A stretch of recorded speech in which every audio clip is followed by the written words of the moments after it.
या कुछ और दिन भी हो सकते हैं जिनका बराह रास्त जिक्र जो है वो कुरान पाक में नहीं आया, लेकिन शब बरात का नाम न कहीं कुरान में आया है और न कहीं हदीस में आया है। शब बरात न कुरान में न हदीस में। इसकी एक वजह तो ये भी हो सकती है कि इसका ये जो लफ्ज है शब, ये अरबी का लफ्ज ही नहीं है, ये किसका लफ्ज है? फारसी का लफ्ज है। और अगर इसके आगे रात लगाते हैं, शब रात व रसूल ही, सूरत तौबा की इब्तिदा इसी से होती है, तो बरात का, तो ये अपनी तरकीब के एतबार से भी कोई इस्लामी तरकीब नहीं है और ना ही कोई इस्लामी एतबार से इसकी कोई फजीलत या अहमियत या हकीकत बनती है। शब बरात जो है या शब रात जो है हमारे यहाँ आमतौर पर बाकायदा जश्न की शक्ल में मनाई जाती है। हालांकि इस्लाम में जश्न के दिन सिर्फ दो हैं, ईद उल फितर और ईद उल अजहा। हजरत अनस रज़ी अल्लाह ताला अन्हु से रिवायत है कि जब रसूलुल्लाह सल्लल्लाहु अलैहि वसल्लम मदीना मुनव्वरा आए तो उनके यहाँ दो दिन थे जिनमें वो खेलते और खुशियां मनाते।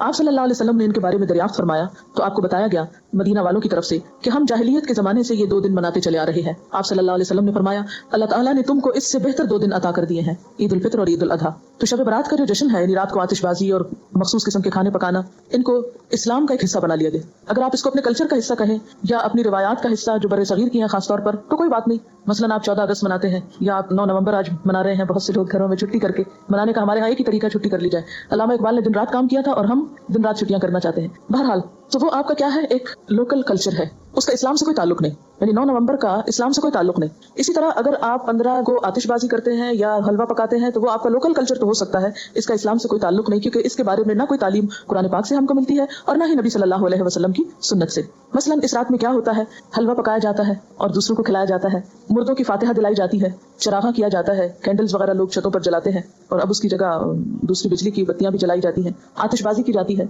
घरों में खासतौर पर रंग रोगन किया जाता है, साफ किया जाता है। लेकिन अगर गौर किया जाए तो उनमें से कोई भी चीज अपनी असल के एतबार से कुरान और सुन्नत से नहीं है। जहां तक इस बात का ताल्लुक है कि हलवा पकाना, तो आप देखिए कि इसके पीछे ये कहा जाता है कि नबी सल्लल्लाहु अलैहि वसल्लम का दांत मुबारक उहुद में शहीद हुआ था तो आपको हलवा पकाकर खिलाया गया था, तो हम भी हलवा पकाते हैं। तो बात ये थी कि आपने तो दांत शहीद करवाया था, हमने कितने दांत इस्लाम की राह में शहीद कराए हैं? तो अगर दांत हमारे शहीद हुए तो हलवा खाने का हमको क्या हक है? दूसरी बात ये कि आपको मालूम है कि जंग उहुद शव्वाल में हुई थी, जंग उहुद शव्वाल में हुई थी और हम हलवा 15 शब को खा रहे हैं।